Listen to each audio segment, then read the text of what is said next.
Welcome to the Braemar Life Skills Academy podcast. The world is changing faster than ever, and the world of education is too. Advances in psychology, biology, and a whole range of other fields have opened up new lines of thought about the purpose of school and how it can best serve a new generation of students. Join me on the Braemar Life Skills Academy podcast every week to explore these new ideas. Join us for our next episode, where I'm very excited to be joined by Mr. Dov Shapiro, CEO of ConnectU, an SEL assessment learning platform. Talk to him about teen mental health and how things like growth mindset and social emotional learning can address some of the maladies we're seeing today. Hey, Mike, it's nice to see you again, and thanks for inviting me to your podcast. I'm a former science teacher, experiential educator, and I used to own and operate a children's summer camp in New York State for 15 years. So I've been working with students for over 35 years in several different countries and continents. I think somewhere around 15,000 students is the number where Wow. I've been working with. And so when I sold my camp about 5-6 years ago now, I started doing some research on youth mental health increases. So the increases of anxiety, depression, suicidal ideation, the growth of mental health challenges has been overwhelming educators for quite a long time. And as a youth services specialist, I've been privy to that, of course, in my 35 years working with kids. And so started doing some research to understand what was going on. And my wife and I started reading some really interesting articles about, unfortunately, suicide rates. Mm-hmm. And we were overwhelmed by what we were reading. And we decided we were going to launch, and we have since launched, a youth mental health awareness initiative called SEL 360. And it's designed to help reduce the stigma associated with mental health and provide resources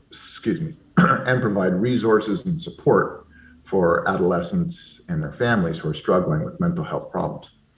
While we were doing research on that project, it was quite apparent that SEL, or social emotional learning, was an area in education that is becoming quite important. It is part of the education reform movement. And so I decided to further the research to understand what kind of SEL program we could potentially develop. And that's really how it started. And it's been a few years of research and development, and now we're finally piloting with some schools. Awesome. We couldn't be more thankful as educators for people like you who are asking these huge questions in this particular moment, because though we assume that these problems have always been present, and the availability of improvement in mental health and upregulating the types of mechanisms that improve your social emotional learning, it seems, I think, for all involved that in the last perhaps even 5 to 10 years, these issues, we talk about depression, anxiety, suicidal ideation, etc., have become so much more prevalent. I'm going to jump right into the deep end here just because it's front of mind. Do you have some insights to credit this, what appears to be this pretty significant growth in these maladies that are afflicting especially teenagers these days?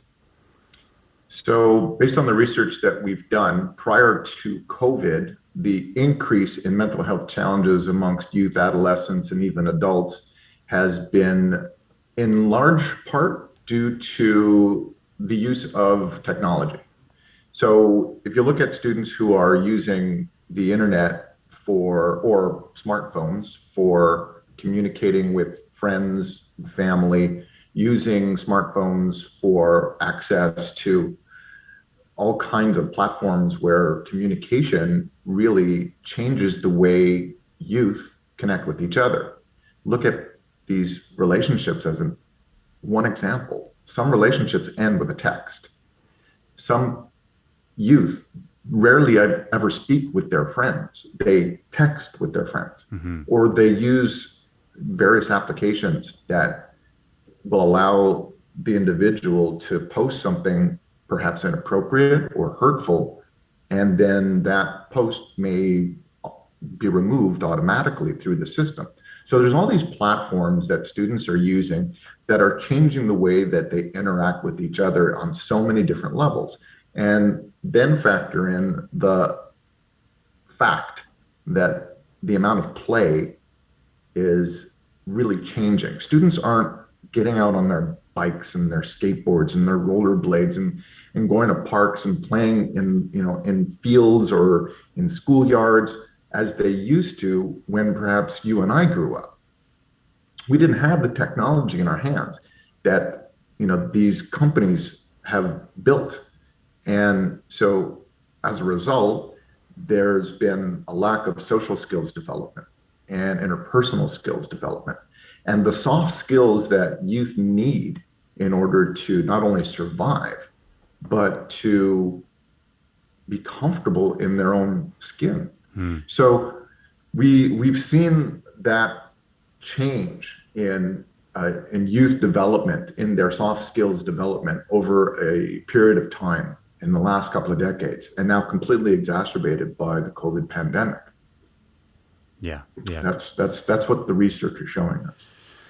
It's a sad reality and impactful that in the course of the episodes that we've done so far, this topic of the problematics of especially social media and smartphones, that easy access to social media, has come up probably with 3 or 4 different guests as the primary threat to those soft skills and to the situatedness of a student at any given moment, and teenage students in their lives. Funny enough, our most recent podcast featured 3 students from Germany who very quickly spent about half an hour talking about the difference in the availability of unstructured play in their education beginnings, especially in their primary school, their Hauptschule. I'm sure I'm mispronouncing that. And then what they experienced here, which is when they play, it's so much more structured. And this was something that they were very, very thankful to have grown up with, that type of unstructured play, face-to-face, facing failure and challenge, recognizing the value of compromise, understanding how to design rules that include an empathetic value set at their foundation, recognizing that the way to win a game is to be invited back to play the game again with the friends the next day and not necessarily to trounce everyone at this game that you've invented. All of that, I think it's fairly easy to see the correlation between the skills developed in that setting and the types of skills that all the way through high school, university, and then into the job market are being required of successful people. I'd like to unpack, just for my own curiosity and for clarity, the connection between ConnectU's SEL assessments and the CASEL Foundation. That's CASEL. CASEL was something that I was peripherally aware of through the early years of my teaching career, and it's something that my dad actually introduced me to. Dad was a spec ed consultant in Waterloo region for about 30 years, and I always kind of paid lip service to the notions they described. They focus especially on 5 core competencies.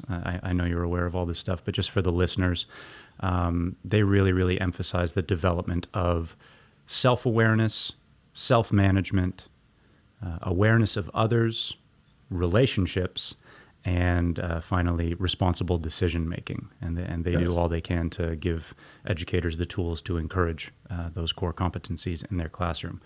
Obviously, when you're talking about the growth in poor mental health outcomes since the advent of social media, and you focus on the radical shift in the type of relationships that our students are having and the connections there, it's not difficult to see the value of an organization like CASEL, who is really, really digging into not just the perceived subjective value of relationships, which I think we would all agree are quite important to our lives, but also the neurobiology, right? The data in specific outcomes for things like self-awareness, awareness of others' relationships, etc. So how has that SEL focus played a role in the development of ConnectU? How has CASEL informed ConnectU's programming? And then in what ways do you perhaps diverge, improve on, or otherwise approach SEL learning? So it's ironic that you asked the question about Castle because they were and still are a very influential aspect to the development of the ConnectU program. And I've had several meetings with Castle prior to actually entering the D phase of R&D. And so while doing the research on Castle's data, we read that basically 27%, I think was the number, of students improve their academic performance at the end of the typical SEL programs, which they are approving. So there's a list of SEL approved programs through Castle that schools can use. We are working towards getting on that list and understanding that about I think it's a quarter of the students also improved social behaviors and lowered their levels of distress and anxiety. Mm-hmm. So we know it can lead to academic outcomes that improve. We know that the benefits are long term and they're global. And it's a wise financial investment for anyone or any educator to embark in, an SEL program. So the long story short is because of the research that they've done over decades and the stats that they put out, the meta-analysis, we realized that there's a lot to learn from. And so we aligned our program very carefully to ensure that we did actually match with those core 5 frameworks that you earlier described: responsible decision making, social awareness, et cetera, et cetera. And so when students go into our program, they first experience an assessment, and it's basically a questionnaire, and students respond by choosing an option on the Likert scale, so between very untrue of me to very true of me. And once they've responded, stakeholders like principals, teachers, educators, and yourself can learn very quickly which students might be more susceptible to mental health problems, one, and where we can provide more intentional support for those students. And then the intervention is very well aligned with the Castle frameworks of SEL because students are creating goals, both academic and personal goals, which really encourage them to be a little bit more social in their approach to goal setting. Mm-hmm. They're working with a goal buddy, they're working with teachers, they're working potentially with each other, depending on the types of goal that they're working on. Maybe a community-minded goal, as an example, gives them the opportunity to, do some community service work, which is getting them out of their comfort zone and getting them to interact with others on a social level. And so, to go back to your question, we were really careful about how we designed this program so that we were aligning with those core frameworks to ensure that the students are going through an experience or an intervention in this case that would help to develop those soft skills that Castle is so adamant about and that are clearly lacking in today's youth. There's so much to unpack there, and I do want to spend a good amount of time today talking specifically about how ConnectU works and what we're seeing in terms of its results in the lives of the students who participate.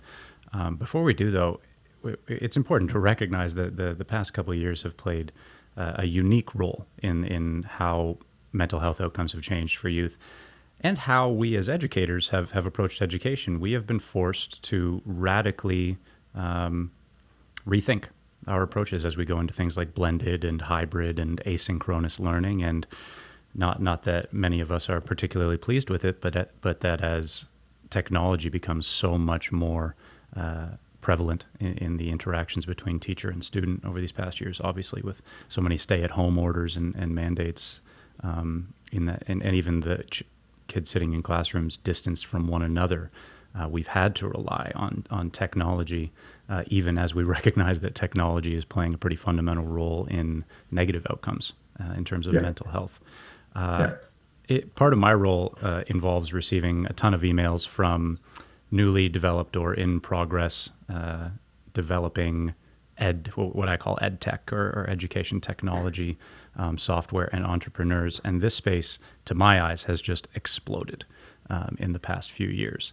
I first became aware of ConnectU and first met yourself in a webinar that you co-hosted with a gentleman named, I believe, Dr. Bruce Hayes, working with in a very, very similar role with Vital Insight, doing more big data analysis and working more on the administrative side of things, whereas you're working with students. But that was one of my first clues about some of the potential available in terms of collecting the type of data that you were just describing in terms of constructs. I want to ask you on a more personal level, as a EdTech entrepreneur, how have the last 2 years and maybe even before that gone for you? And what sort of responses are you seeing as you promote this new, not tech heavy, but certainly tech involved approach to student health? It's been a tremendous ride, and I say that both positively and not so positively. Mm-hmm.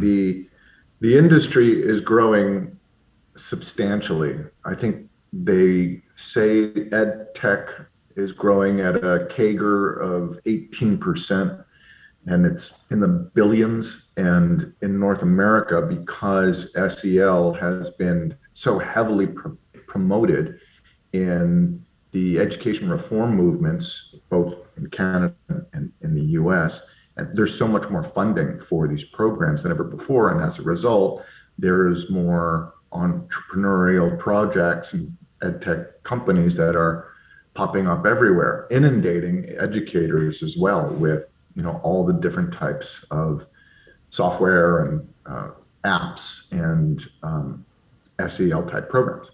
It's a good word for it. So it's been... I have felt. Sorry? It's a good word for it. I have felt inundated with options, and it can be difficult to parse the high quality such as yours from the more perspective. I agree. It's like, but it's also in many ways, Mike, like very, like other industries are also struggling. Mm-hmm. They're to connect with people when the live in-person conferences and workshops and events where vendors come out and talk to educators and show them what they're doing and wow them and hopefully, close some deals or generate interest at least to follow up. Now we're relying on technology strictly until these conferences start opening up, and they have been slowly. And so as we rely on these, on Zoom meetings and on webinars and mass emails and tons of phone calls. Mm-hmm. It's been a very challenging time to connect with educators. One, educators prior to COVID were already overwhelmed, and educators work very, very hard, and they are frontline workers in my eyes. And they're in the trenches, they're working with kids, and leading up to the crisis, students were already challenging to connect with. And I mean, really understand what their individual personality and their passions are all about, because teachers have so much that they're responsible for. So now there's classroom management issues that are greater than they've ever experienced. There's more mental health issues. There are more problems going on at the home. And some of that, unfortunately, students take to the classroom. So a lot of teachers are telling me, not only do I have to teach math and geography and science and biology, but now I have to be somewhat of a therapist mm-hmm. to some of my students. That's right. And they're not trained for this for the most part. And they have mental health care practitioners in the schools, and they're bringing in more, which is great. It's wonderful. Yeah. But getting back to your question, it's been really challenging for not just myself. My colleagues in the industry are sharing the very similar kind of sentiment, that it's just been really tough to connect with those who would be interested and who could really benefit from programs like this. And so if you're when you rely on technology and a website and webinars and everything else to differentiate you from others, it becomes a little overwhelming for people because there's too much information. Yeah. And so, I always recommend to anyone that if you really want to find a program, pick 5 or 6 that you've heard about or you read about, and meet with the director or the owner or the CEO, do a demo. But yeah, it's been tough to make those connections. It really has been a challenge. Well, I mean, you're talking about teenagers' difficulties having these healthy face-to-face relationships and the types of skills that are born out of that dynamic. You really do notice its absence in the past few years. Like sometimes I feel like I'm sitting in a panopticon when I'm in my office, and obviously I have all these digital connections extending every direction, but it can be quite alienating. And Yeah. as appreciative as I am for relationships like the one that I've formed with you, you and I have had at this point dozens of conversations. Have gotten to know each other not just as professionals but as people. But I have never shook your hand. I've never stood next to you and met you. I don't know how tall you are, for example. 5'8", 170 pounds. Very stocky. Okay, important information going out to the listeners there. I mean, I heard you say, I think I learned something about you today. You said 35 years in education. Yeah. And my immediate thought was, holy smokes, did this guy start teaching when he was like 10 years old or something? Because in our relationship, which has been entirely digital, I've put you in your early 40s maybe. You're obviously a man who takes very good care of himself. But there's I'm 53. Yeah, that's remarkable. I never would have guessed that. Thank you. Well, let me just go off on a little bit of a tangent there because as you just described, you've spent the past couple of years developing this company and this idea, largely in absence of those physical contacts and those in-person relationships. And yet every one of my interactions with you has been positive, affirming, encouraging, and as caused evolution in my approach. You have remained remarkably positive in almost all of our interactions. How are you keeping yourself healthy and well and motivated and positive during this time? I would have to contribute most of it to my wife, who is the absolute love of my life. She's a naturopathic doctor and an Ayurvedic practitioner. Ayurveda, for those who may not know, is one of the oldest forms of medicine around the world. And so she's got just a great approach to life, and together we make a great team. I'm very physically active as well. I'm very young at heart, and what really motivates me, Mike, and I to be 100% transparent here, is not the money behind the business. It's the impact that what we do can help change and help improve the well-being of students, because SEL is shown to reduce anxiety, develop confidence, develop resilience, and improve well-being. And that's what gets my juices going. That's what motivates me. As a former educator, I could work with students, in class. As a former camp director, I would work with my campers sometimes one-on-one. I would teach them an activity. I would teach them water skiing or go rock climbing with them, or talk to them about what's going on in their lives. If they were homesick, take care of them. If they were physically ill, take care of them. So, I always wanted to be a leader for youth, an advocate for youth. And so what we do now really helps students on a global level based on schools that use our program around the world. And so that's what really gets me going, knowing that what we do can make a positive impact for youth. I love it. And I hope that I can say the same, and that I can have the impact that you have had and are continuing to have in the future. I love the idea of expanding what I might call concentric spheres of influence.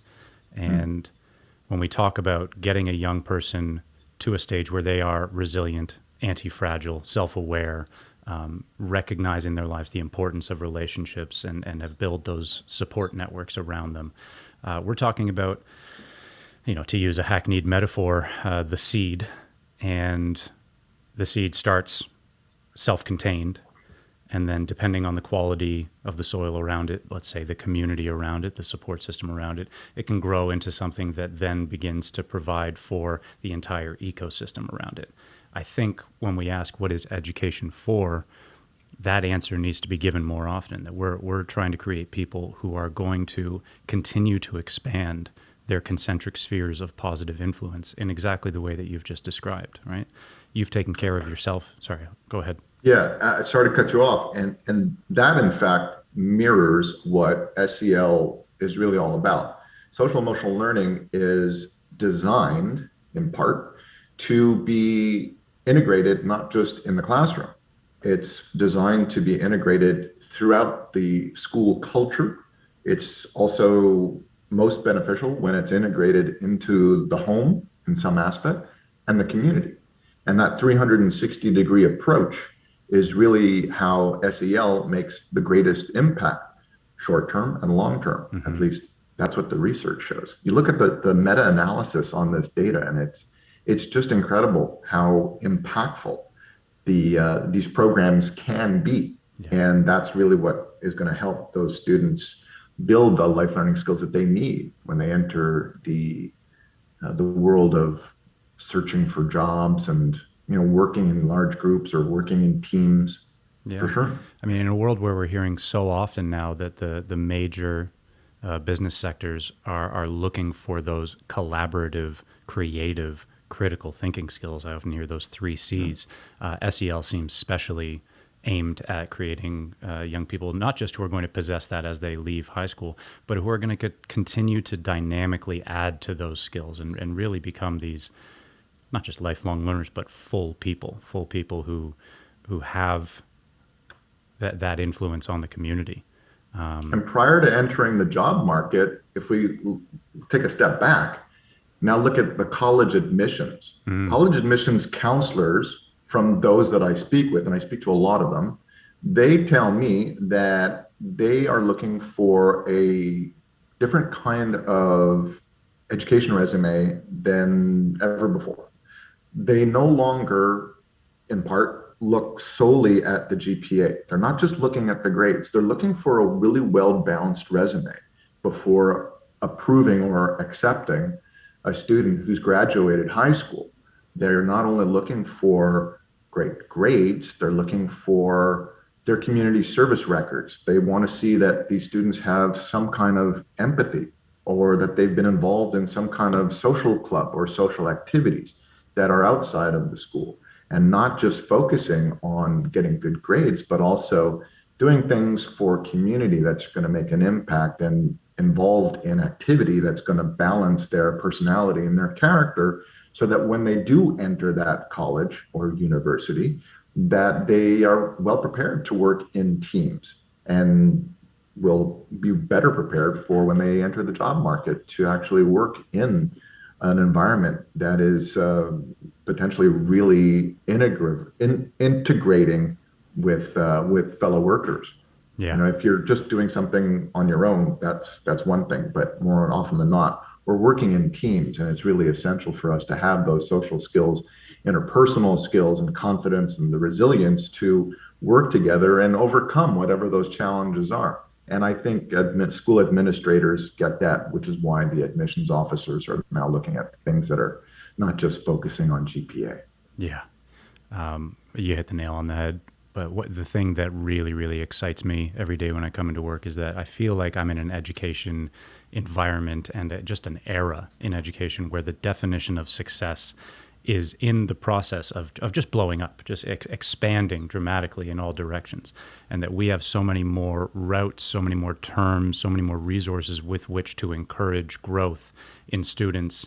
Whereas perhaps in the past, the definition of success was so narrow that we had a few tools at our disposal to get a student to that one definition, right? At Braemar, we've really in the past couple of years put as much of our energy and our efforts into emphasizing community engagement, especially, as possible. We're thankful that the Ontario Ministry of Education requires 40 hours or 10 hours per year of community involvement from all students in an Ontario high school, and they won't receive a diploma without that. So we're kind of given the stick in the carrot and stick motivation dynamic, or we're given the push motivation. But what we've found, certainly what I've experienced in the past couple of years working with these students at the various community organizations that host our volunteers, is that the pull motivations, the carrot, is so much more powerful as soon as they've had that one experience, giving their time, usually with their friends, hopefully in an organization that is observable, that's directly observable in the immediate community. That first time, they get that feeling. That feeling that comes after an empathetic act or after an act of service for another. And these students so quickly become the engine of our volunteer programs and our student clubs, right? Literally tomorrow, we're taking our end of year student leader camp retreat. We're taking 25 of our students up to the beautiful Muskokas for 3 days. And they are told explicitly, this is in recognition not just of the responsibilities you've taken in the classroom, your academic success, but equally your volunteer involvement, your contributions to the positive culture of our school, right? Have you reached out to a student from another ethnicity and made them feel comfortable here, right? Have you gone out of your way to be a group leader in the classroom? Have you identified a need in our community that we might be able to address? And there, you see it in their faces, you see it in their grades, you see it in their energy levels as they go through the hallways. This type of expansive definition of success frees them to access a greater authenticity. And that's why I got so excited when I heard about ConnectU. That's why it's been such a pleasure working with you and seeing it begin to work in the lives of our students, because I was a teacher in the before times, in the before COVID times, for 5 years, and some of these tools weren't readily available. And when they were, again, it was mostly push motivation. It was mostly the stick. But that is happily, I think, changing very, very quickly, thanks in no small part to people like you. That's great to hear. Sure. Thank you. Yeah. I want to talk specifically about ConnectU. We've been I believe, one of the first schools to integrate ConnectU into our extracurricular programming. I won't say too much about how we've been using it. We've had it for 3 terms here at Braemar, so we've had 3 cohorts move through. We're just about to do our end-of-year SEL assessment for our students. But can you talk us through what the average ConnectU program looks like over the course of a semester or even over the course of a year in any given school? Can you clarify the question? Meaning, like what specifically would you like to know? Sure. I'm an educator who's interested in expanding social emotional learning in my school. I have a bit of contact. Maybe I've read an essay or a Castle article, or maybe I've seen a webinar advertised by Dov Shapiro. And so you and I make contact. We bring the ConnectU program in, and a cohort of my students will go through the 2 elements of the ConnectU program, one being a full social emotional learning assessment, which will result in a number of constructs. And I'm gonna throw an example of those constructs up on the Zoom screen in just a minute. And then following that assessment, these students will move into a 6-part CU SMART lesson series focused on SMART, S-M-A-R-T, planning. Can you just dig into the details of the SEL assessment and then talk a bit about that 6-part series? Sure. So thanks for clarifying. Sure. The program starts with the assessment, which is actually a proprietary psychometric tool, which is designed to do assessment on 13 constructs or character traits. So a psychometric tool is just a fancy word for an assessment or a survey. And so once students respond to the questions for the assessment, the stakeholders, such as yourself and principals, can see the levels of creativity, cross-cultural proficiency, empathy, confidence, etc., through the data that Mike is displaying right now. And just for clarity's purpose, I'm just going to roll through them really quickly. This would be an example of a single cohort's result from their first SEL assessment across the constructs that Dov was just describing. So I'll just show those off to the side, but please continue. Yeah.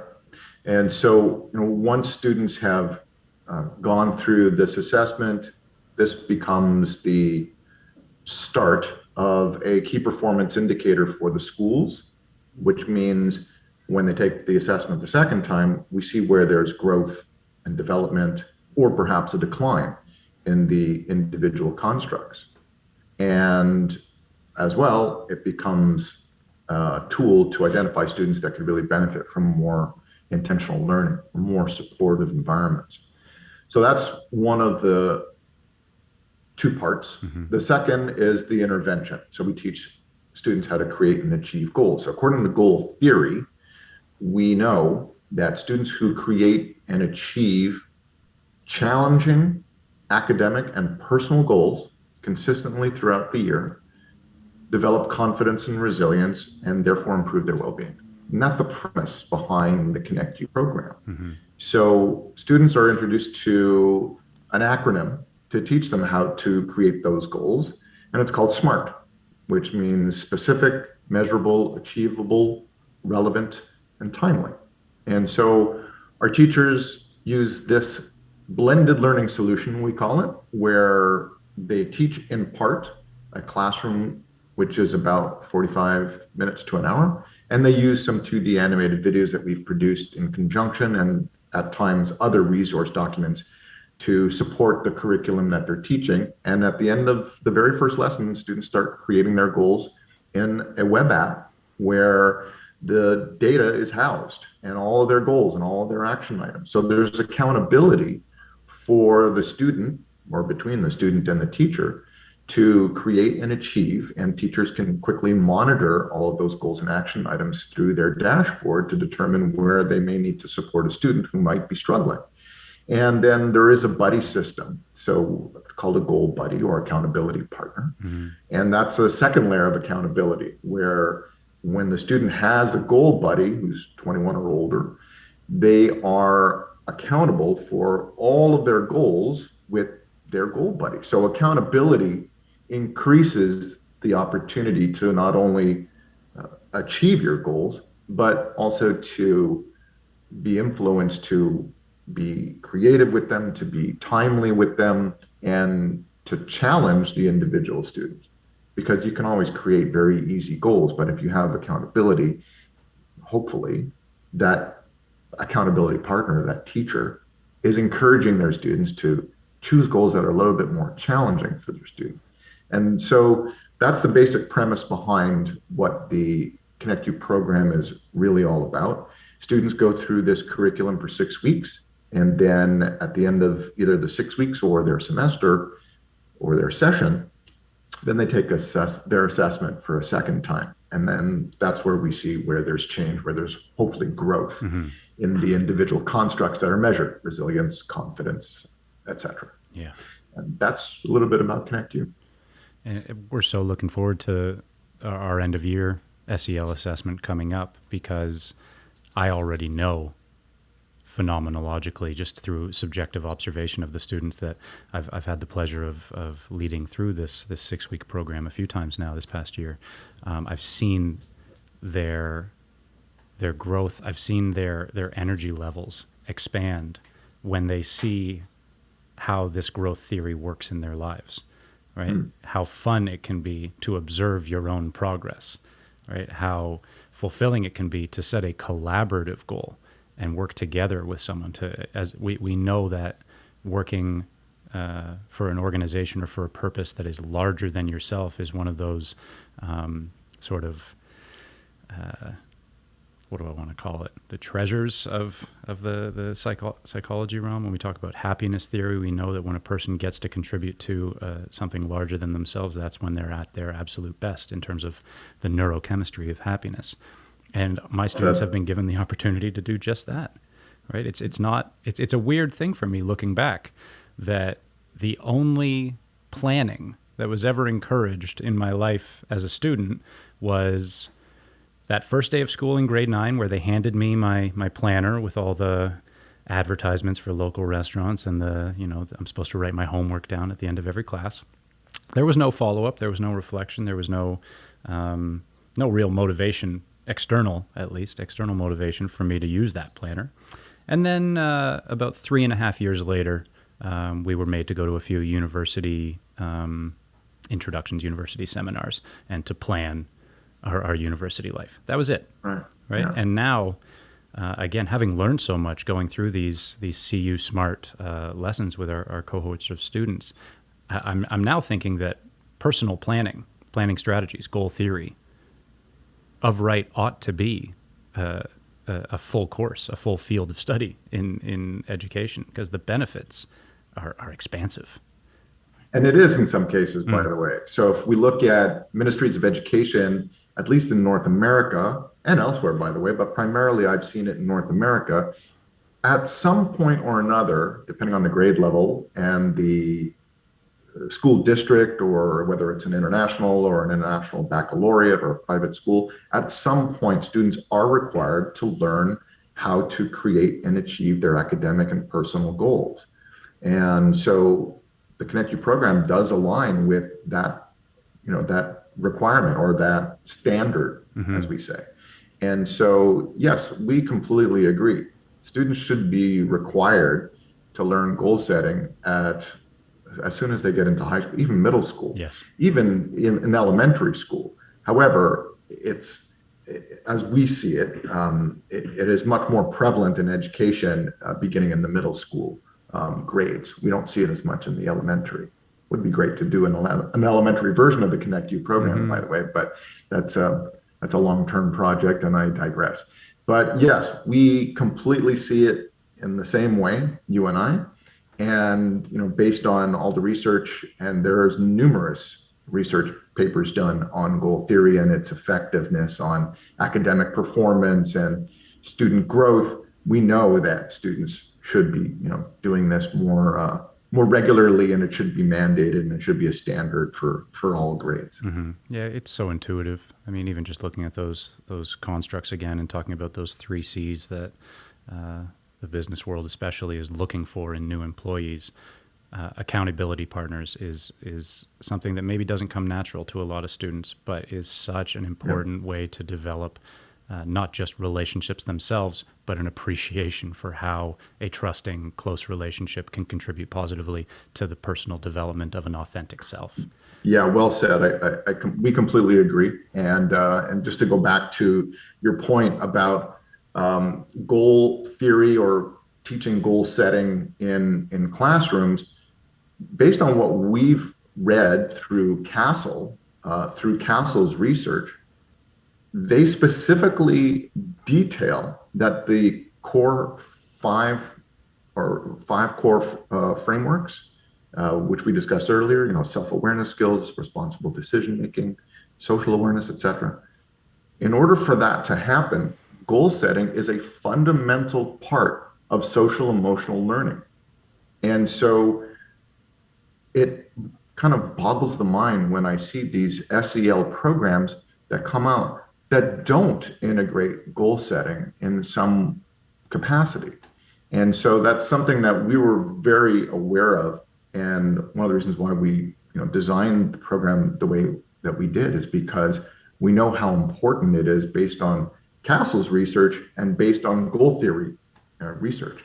And so it makes perfect sense to the ConnectU program to deliver this product in this way. The learning outcomes really help our students to develop those soft skills that we are thriving to improve. Yeah, it's been interesting. As an educator, my interests have tended more and more towards this world of especially positive psychology, but really all psychology, cognitive behavioral, etc. And you see this space expanding, especially online, the YouTube community and the Instagram community dedicated to disseminating a lot of this information, which I think probably wasn't available to most educators even 15, 20 years ago. And there's a lot of buzzwords out there. There's maybe even some cliches that are beginning to form, but goal theory, positive psychology, stoicism, mindfulness, different frameworks for journal reflection, etc., are just invading, and in the most positive way, are infiltrating so many different aspects of the education life, because we're seeing how powerful it can be again, in the development of resilience and authenticity in students. One thing that really stood out to me and has become increasingly fascinating to me in the ConnectU CU SMART program is that these students design goals within, I believe it's 7 different, what we might call goal vectors or health vectors, including things, as you mentioned, community, financial, physical health, behavior, etc. And within each of those goal categories, they are encouraged to set as many progress markers as possible between their current state and the eventual achieved goal, which does have to have a sort of a finish line, a finish date. It has to be clear in their minds. But this obviously seems, first of all, like a very stoic exercise. It encourages a zooming out on one's life and sort of in the midst of the chaos of the day, a pulling away from your moment by moment emotions and a real assessment of what is good for me, what am I most naturally drawn to or talented at, what is going to be most helpful to the world around me, and then zooming back in and seeing what that might look like in the day-to-day life of a student. What's going on there? Why is it so helpful and motivating to see these progress markers? Why can't a student just say, I'm going to run a marathon June 2nd of 2023?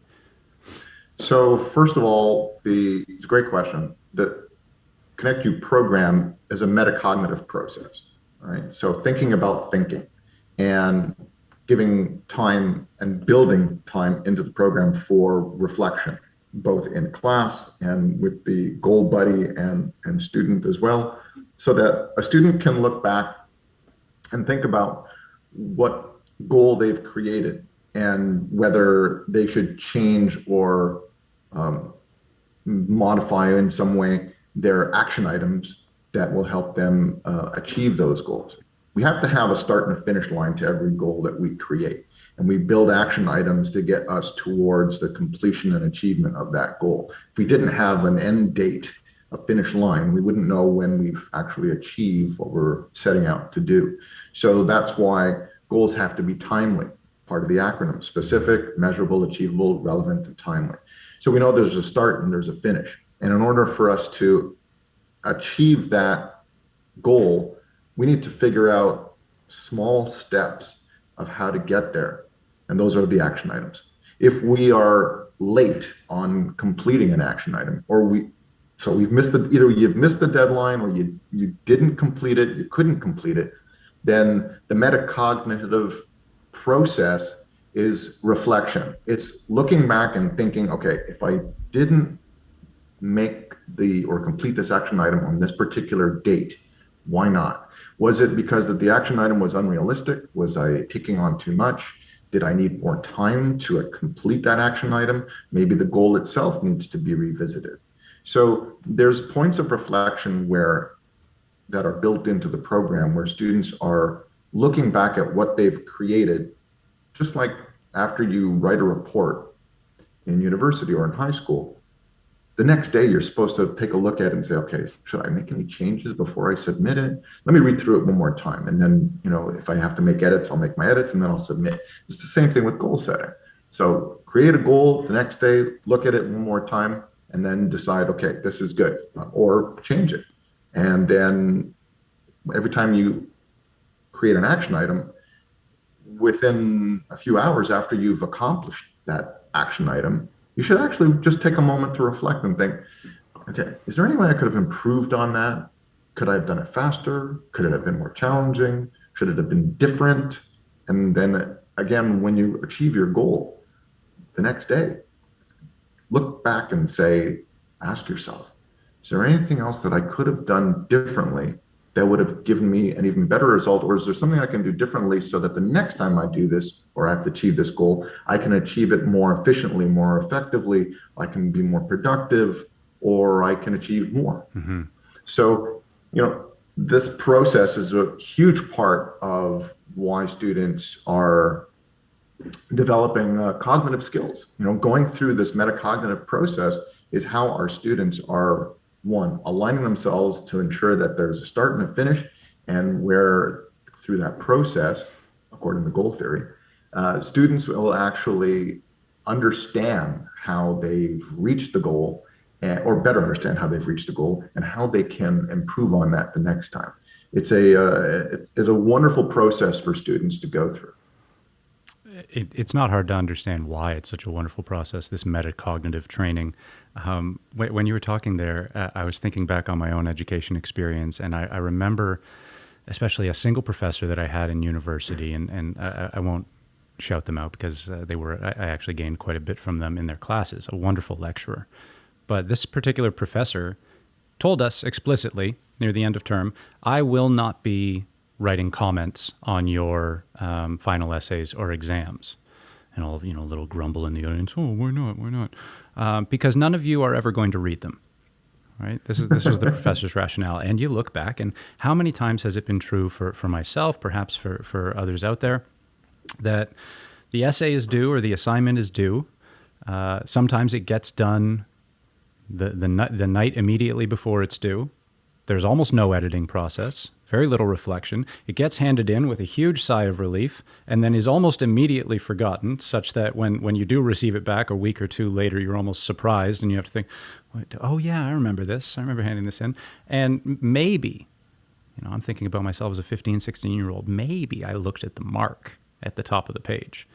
But I don't recall spending a whole lot of time going through the actual essay itself and seeing all the different pieces that the teacher encouraged me to reflect on. I wasn't motivated to do so. I couldn't have told you what metacognition was at the time. That's somewhat unsurprising. But I think it wouldn't have taken much to explain to me why a bit of training in that area would be really, really helpful. Because they're just... I wonder if it would have been beneficial for a teacher to explain the process of metacognition, or actually engage in an activity or an academic approach that would elicit a metacognitive process unbeknownst to the student, right? Mm-hmm. And that's where I think it's one of the advantages of the ConnectU program. Students don't understand, I don't think, that this is a metacognitive process. Right. Most of our students don't know the word. They don't understand yet, or maybe they do, and I'm unaware of it. But because we're, creating the space for that to occur just instinctively, I think that's where that's one of the added values, if you will, to the ConnectU program. Mm-hmm. So rather than tell me, show me, and I'll do. Yeah, and that's exactly how it's worked for us here. Another early experience I had with you was on another webinar, this one with one of your colleagues, Dr. Richard Feinstein, who I believe... Feenstra. Richard Feenstra. Pardon me. Dr. Richard Feenstra. And this is an education psychologist. I'll let you kind of talk a little bit about your collaboration with him, but the webinar itself focused on fixed versus growth mindset. And since being introduced to those terms and doing a little bit of my own research in that area, I see how much of your approach in all things, but especially the ConnectU approach, is informed by an appreciation for the growth mindset. Can you just talk a little bit about, first of all, the definition of those two different mindsets? I think it'll be easy enough to see how they fit into the larger conversation, and then maybe also talk about how that's played a role in the development of ConnectU's approach. Absolutely. So during our research, we learned about Dr. Carol Dweck, who is a renowned psychologist, child psychologist, who coined the term growth mindset, or growth versus fixed mindset, and the power of what these mindsets can accomplish. So when we look at a fixed mindset, that being someone who believes that intrinsically certain traits are fixed, like your ability to perform an activity or a sport, or to learn, to grow your intelligence. Someone with a fixed mindset will believe that I'm born this way. This is the way it is. I'm not going to change. I'm not going to develop. I'm unable to increase my ability to, for example, shoot basketballs consistently at 3-pointers. I'm not going to be able to grow my intelligence. I'm never going to be smart enough. that's a fixed mindset, where the antithesis, the growth mindset, says the student or individual has the ability to grow their intelligence, to improve on any skills, and skills can be developed over time with patience and practice and consistency. And if we look at being open-minded or having a growth mindset to whatever those possibilities are, then the world is our oyster. And so that's, in a nutshell, what fixed versus growth mindset is about. ConnectU program integrates mindset theory, Dr. Carol Dweck's theory, into much of our curriculum. And our educational psychologist, Dr. Richard Feenstra, and when we were designing our curriculum, we were very careful to ensure that, one, we were using a lot of the parameters around growth mindset into the program itself, and we actually specifically do a module on fixed versus growth mindset in the curriculum to ensure that not only are we using the theory in a very clandestine way, if you will, through, kind of mixed into the curriculum itself, but we had a very specific module that puts a big emphasis on that, and even a 2D animated video for students so that they understood in a fun way what growth versus fixed mindset is and how impactful it could potentially be. And if anyone is interested in learning more about it, I highly recommend Carol Dweck's book. I think it's called Growth versus Fixed Mindset, or Mindset. I don't remember specifically. She has a few books. I highly recommend it. It's a great read and very insightful. So that's shout outs to Carol Dweck, and again, apologies to Dr. Richard Feenstra for misnaming him, but shout outs to both of them for the work they're doing with growth and fixed mindset. As no you problem. said, I know Rich, and I think he'll accept that apology. Okay, good. Yeah. Sorry, Doc. Really loved your webinar. Thank you very much in retrospect. As you said, with the metacognition, it is a bit of a clandestine operation. The students don't know necessarily that they're learning how important this stuff is in their life, but they are learning it. And then when we get to that lesson where you specifically address fixed versus growth mindset, I've seen these students have this kind of like aha moment where they say, "Oh, this is what's going on with me." And it's important to recognize, I think, from sort of a high level ed psych perspective, that neurogenesis, the idea that the brain can continue to grow, that we can develop new neurons, new brain cells, and new connections between different areas of our brain is quite recent. You're referring to the neuroplasticity. Correct. Yeah. Neuroplasticity. So neuroplasticity exactly is that. It's like our brain is kind of like a muscle. It can grow, right? It can develop those pathways after repeat performances of whatever it is that we're doing. All of a sudden it becomes almost innate, right? And that's where, so I give you an example. So it's interesting that you bring this up. So when I first learned about neuroplasticity and growth mindset, I took a piece of paper and a pen and I wrote out, "I can write with my left hand, but I'm a righty." And I did it. And the first time I wrote it, it was like looking at a doctor's prescription, right? I couldn't understand what it was, but I kept writing it over and over. And about the 8th or 10th time, all of a sudden it started to flow. It became much easier. It wasn't so contrived, the writing, and it was a lot more eligible, right? So over time, we can grow and we can develop. And that, I think, is the big picture when we look at growth mindset and we impart that theory to students in a clandestine way in part, and in others very directly, to really have them have that experience to see that, oh, I can grow. I don't have to be a fixed mindset individual. I can be a growth mindset individual. Yeah, it's a choice. And scholarship and scientific discoveries around neuroplasticity are really quite recent. So again, another reason to be excited about our current moment in education is that you can kind of see how when our systems were in their developmental stages, kind of late industrial revolution, 100 plus years ago, a lot of the underlying assumptions were that intelligence and abilities and talents are largely fixed. And that there are some people who are good at some things and some people who have a high IQ, for example, and others who just don't. And so we had these very rigid assessment standards to discover exactly where you are fixed in these different areas.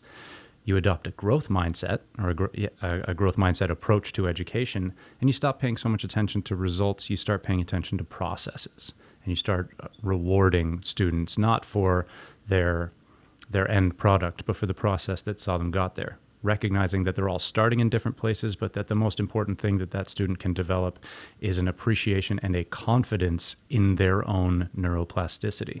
And then so now you're talking about, sorry to cut you off, Mike, now you're talking about the power of praise. Mm-hmm.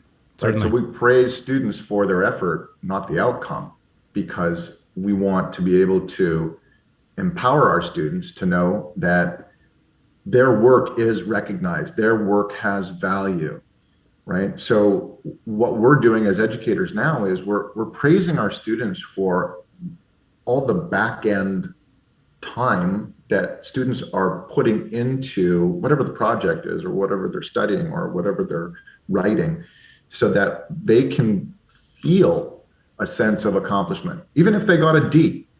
All right, maybe you got a D or a C or whatever, a 60% on your paper or on your exam or on your quiz, on your test. But if we can acknowledge the effort that went into that, we encourage our students to think, okay, I didn't do it yet, but I can. That's also called the power of yet.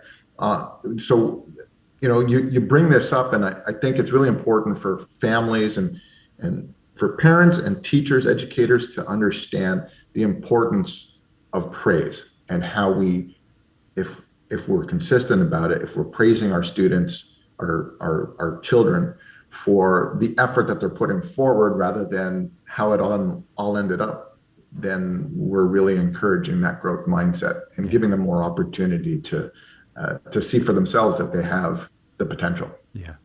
We can't say this stuff loud enough, and we hope that there are parents and educators out there who take this as an encouragement to really begin putting a lot more of your focus on the as you say, the back end stuff, the process stuff, because your intellectual life does not end at 20 or 25, right? You don't just get those years of school and then whatever you are, right? Life is very long in many cases.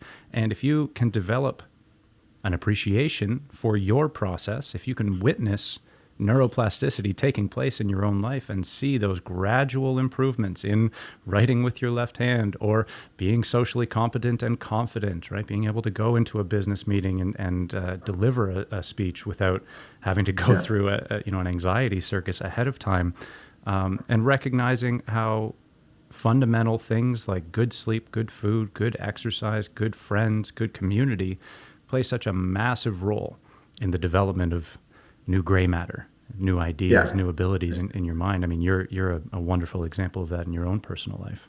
Never stop learning. My late father, by the way, it's his birthday today. Happy birthday, Dad, wherever you are. Happy birthday. Always used to say that you should, seek adventure, but also seek to keep your brain active and never stop learning, because that's where there's so much opportunity that you may have never had before. My mom went back to school at 60 years old, I think. She got her degree in social work. Wow. There's a prime example of never stop learning. My father went back to school to McGill Music Department to study music. And as a result, very long story short, he ended up creating 26 different presentations on different music artists, groups like the Beatles and Frank Sinatra and anyways, doesn't matter who it was. But these presentations were done on cruise ships all around the world. So him and my mother traveled on cruise ships because my father always believed that you should never stop learning. And he went back to school because my mother went back to school. And as a result, they traveled the world together, and he did something that he was extremely passionate about. As a matter of fact, on his tombstone, it says the music man. That's beautiful. So 2 lifelong learners as parents, and then we get Mr. Dov Shapiro coming out with ConnectU. Coincidence I think not. That's funny. I mean, I can only echo the sentiments. My parents have also been wonderful demonstrations of what it means to be a lifelong learner. Mom's in the process of becoming a carpenter. She's just started building her own furniture in her retirement, and the two of them are in I think they're going to spend the rest of their lives building a rural homestead for themselves and learning Very all cool. the. Yeah, it was a trip seeing my dad on a tractor for the first time, having grown up in the suburbs and having really only seen him, on the soccer pitch or the football field. I didn't even know he knew how to drive a tractor, but You're you know, never too old to learn that's something it. That's it. new. It's wonderful inspiration. I want to throw one last question at you, and then we'll get you out of here. Sure. Let's look ahead, 10 years in the future. Yeah. All of these trends that we've talked about continuing or perhaps not, the EdTech sector, the influence of things like positive psychology and goal theory on education. 10 years from now, what is our education climate? How do you see maybe even how ConnectU will look in 10 years and how programs like that might be interacting with education at large?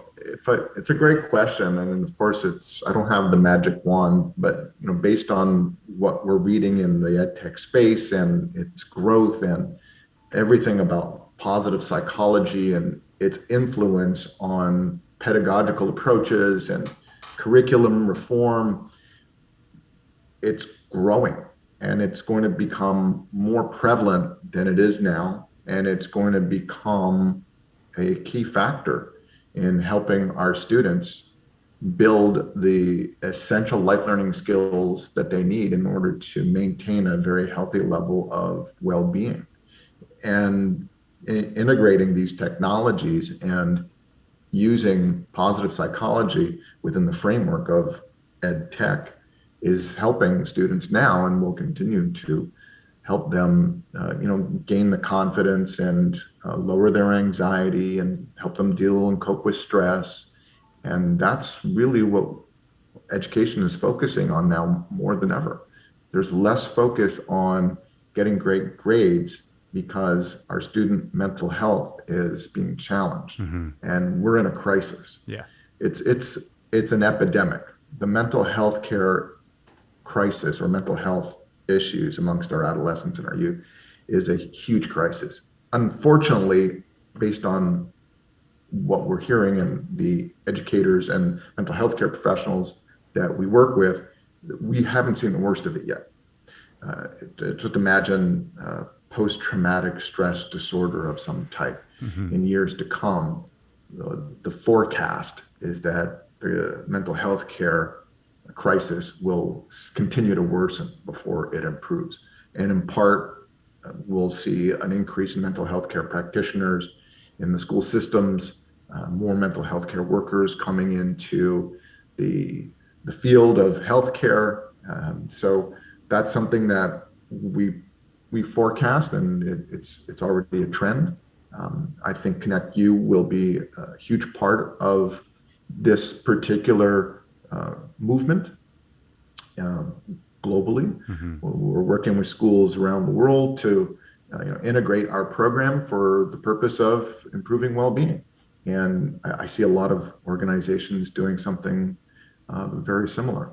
I also see myself continuing to push the importance of this kind of education, of social emotional learning.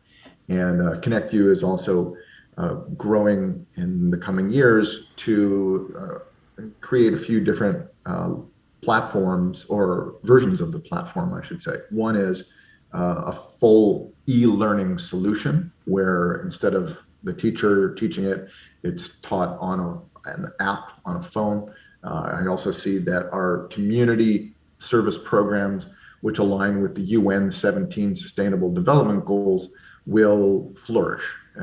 Part of what really gets me going, or my juice, is also how community service goals, if designed and run collaboratively in classrooms between teachers and their students to impact their local communities, that's where we're going to make a huge dent into the various development goals by the UN, such as reducing our reliability or our reliance on fossil fuels, improving our our levels of our poverty. Sorry, I'm not thinking straight, and many others. Mm-hmm. So I see ConnectU eventually getting to the point where our community service goals are really making an impact, not just in the school community, but the community adjacent and communities around the world. Long may that continue. Listening just even to the second half of what you were saying there, I think often of ripple effects. We know, for example, that trauma is generational. Depression, anxiety, these things are traumatic, and they can have that ripple effect for years and years to come. They can affect the family around and the community around. Likewise, empathy, social competence, resilience, self-actualization have ripple effects. And I mean, as educators, as parents, as administrators, we need to get our priorities right here, because as you say, we are in an epidemic, and we are not, in education, we should not be attempting to produce good test takers or good rule followers. We're trying to produce healthy people who can take care of themselves, eventually be a pillar for their immediate family, and then extend that influence, that positive ripple effect, out into the community around them. Right? This has to be our priority. So if you're a teacher or a student out there, if you're a parent or an administrator in education, and if some of the things we've talked about today have interested you, have pricked your ears up, there are so many more resources available today than there ever have been to get your hands dirty and start understanding education psychology, child development, growth theory, cognitive behavioral therapy, approaches to trauma, the nature, causes, and mechanisms of mental health, both its negative and positive outcomes, et cetera, et cetera. It really is a world that you can jump into and find endless, actionable knowledge and resources. And we just encourage everybody to do so. It can only make our situation better because the situation is serious, right? Yeah. Very well said. Thanks for sharing that. That really resonates with me as well.